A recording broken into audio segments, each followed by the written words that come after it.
Gurekin dugu Basurtuko Ospitaleko Sofia Rei urologoa. Rei doktorea, egunon.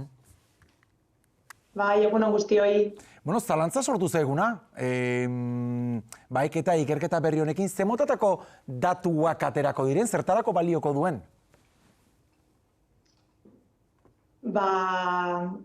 Egunon guztioi, ikerketa martxan hasiko da, aurtengo ekainean. Eta, hasteko esan behar dut, parte hartze handia espero dugu Osakidetzako beste ikerketetan bezala.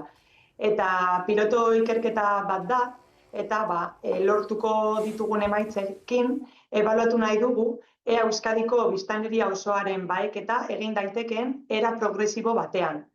Eta horrela, guztion ekitatea lortzeko. Zenbat aldiz izaten dugune, Sofia, prebentzioa benetan garrantzitsua dela, nola prebenitu daiteke prostatako minbizia? Ze sintomekin joan beharko genuke medikuarenera?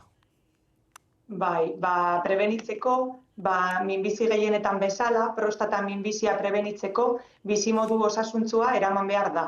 Horretarako, guztiok dakigu, obesitatea, tabakoa eta alkoholaren gehiegizko kontsumoa saihestu behar dugu.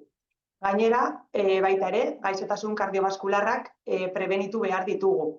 Kolesterola, azukrea eta odol presioa ondo kontrolatuz. Eta sintomena, esan behar dut prostata minbiziak gehienetan ez duela sintomarik eragiten. Sintomak gaixotasunaren fase aurreratuetan agertzen dira normalean.